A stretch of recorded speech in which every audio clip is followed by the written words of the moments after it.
Pokemon Scarlet and Violet just came out and everyone is unanimously praising it as the best thing since sliced bread.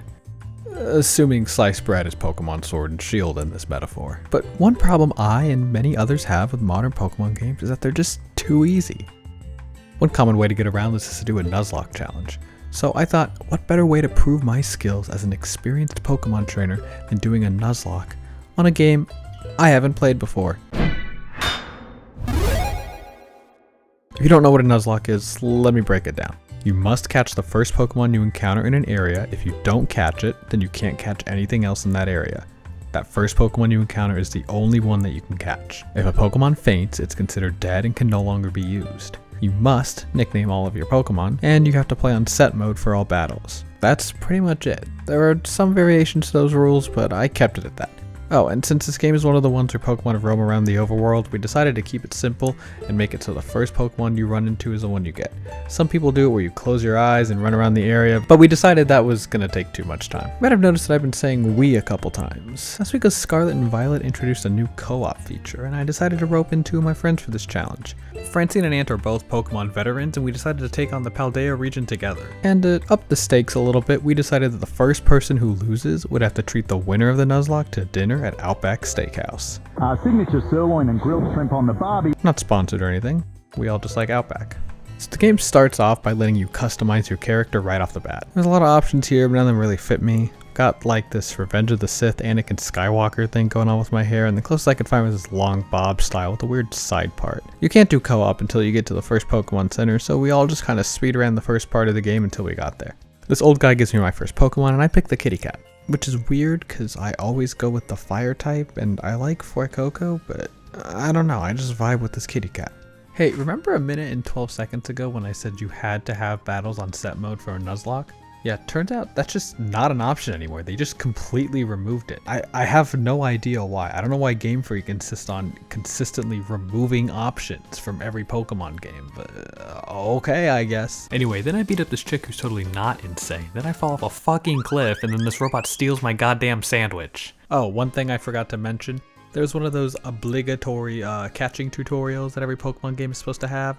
Yeah, they tried to get me to catch the pig, but I didn't want the pig. I was like, fuck that, I'm gonna run around, I'm gonna find something cooler, and I accidentally ran into another pig. So Lechonk it is. On the next route, I tried catching this Psyduck by the bridge, but at some point they must have changed it to where grass is super effective on water, because I ended up one-shotting it.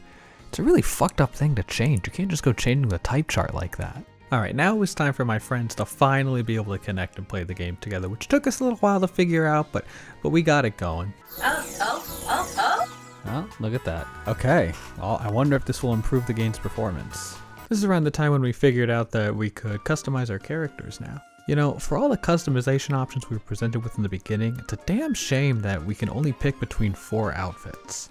This is really a 2 steps forward, 1 step back moment. I mean, all these damn eyebrow options and only 4 uniforms. You know, I went to a school with a uniform once, and even they had days where we could wear fucking t-shirts. So we take some selfies, I run around a bit, train up my Pokemon, and then the funniest thing happens. Francine's game crashes. I can't. I'm frozen. So, fun fact about the co-op in this game. It's not really co-op, it's just people existing in the same world next to each other. So what we end up with is 3 very different playstyles. Anthony likes to explore every nook and cranny of the world, Francine likes to catch every Pokemon, and I just try to go as quick as I can so I can stop playing this game. But we all agree to meet up outside the gates that lead us to the town that takes us to the school.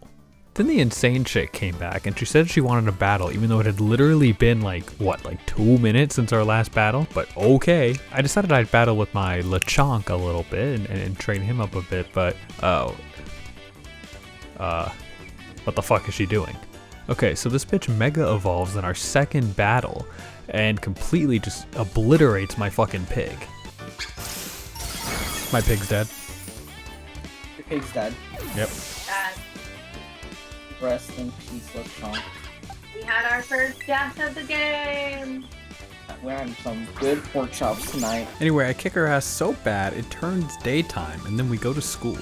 Or at least I try to go to school, but then these Team Rocket wannabes show up and start harassing us. Insane Lady tries to give me my Mega Stone so I can flex on them, but then Anthony shows up and he starts fucking JoJo posing in my cutscene. Then I get to class and I find out that in Spain, you don't unlock 60 FPS until you turn 18. So at this point, the game splits up into 3 paths. You got your gym badges, your Titan Pokemon, and your Team Star.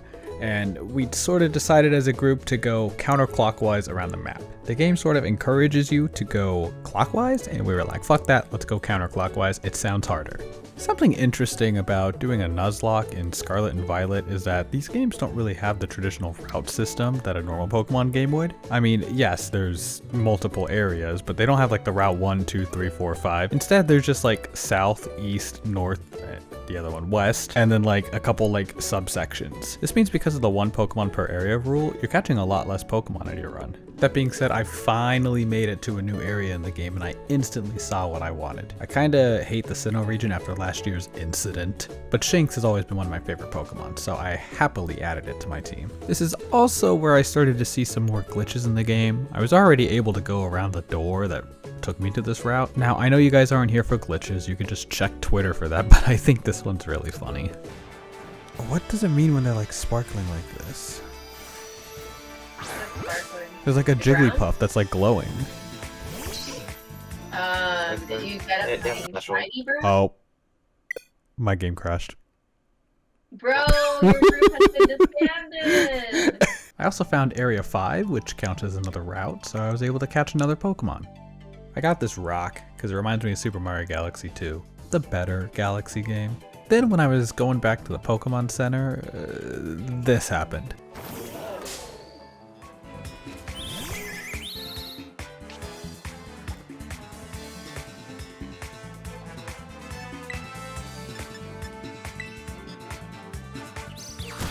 Oh my god! What? The fucking... my starter just got one-shotted. Oh, well, rip to them, I guess. I didn't... What the... Yeah, so I didn't see the 4-level gap between the flying type and my grass type, so I just eat shit, I guess. Oh yeah, at some point I went back to the first cave and I caught this Houndour. I can't find the footage for it, but just take my word for it. Several connection issues later, and it was time for me to go back to taking on the world. I decided to challenge this Severino the office worker. I noticed the level gap right away, so I do the old switcheroony and then drop the Mega Evolve. This motherfucker spams the stockpiles into the spit up combo, causing me to lose half my health, so I gotta spam items while slowly chipping away at its health. Next, it tells me this guy's gonna send out a Skiddo next, and I'm like, what the fuck is a Skiddo? I don't know all these new Pokemon. Turns out I'm fucked, cause this goat is a grass type who knows Razor Leaf and is holding leftovers. And no matter how many super potions I use, I can't power through them, so there goes my rock. You know, I always said Super Mario Galaxy 1 was the better Galaxy game anyway, so who cares really? Anyway, he Razor Leafs me so hard that the weather changes, and now I'm down another Pokemon. It's okay though. This is basic rock, paper, scissors, my fire type against his grass type. He's paper and I'm scissors, except I didn't consider the fact that he brought the origami and I only brought safety scissors. That's okay though. The Sinnoh region has never let me down before, so my boy Shinx is gonna carry me through, right? My plan here is I do a little charge, right? So I boost my next electric attack. Oh, this battle would have gone completely differently if this bitch didn't have leftovers.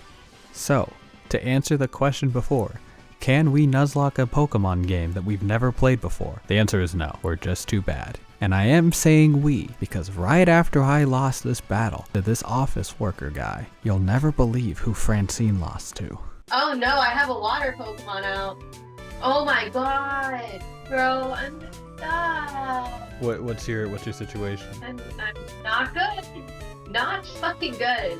So, what do we do once we're... Buy Anthony Outback. We decided that since we both lost to the same trainer at around the same time, that both Francine and I would be buying Anthony Outback. which sucks because Anthony really likes his steaks and his shrimp on the bobby. If you want to help pay for Anthony's overpriced dinner, consider supporting me on Patreon, where you can get access to early uploads, behind the scenes content, and your name in the outro, which is going to roll in a couple seconds. Normally, the early access to videos is locked behind the $5 tier, but right now I'm running a promotion through the end of the year where if you sign up for any tier, you'll get access to early videos for as long as your pledge remains active. So maybe consider signing up if you want. It'd be pretty cool. Thank you so much for watching and happy Thanksgiving. Goodbye.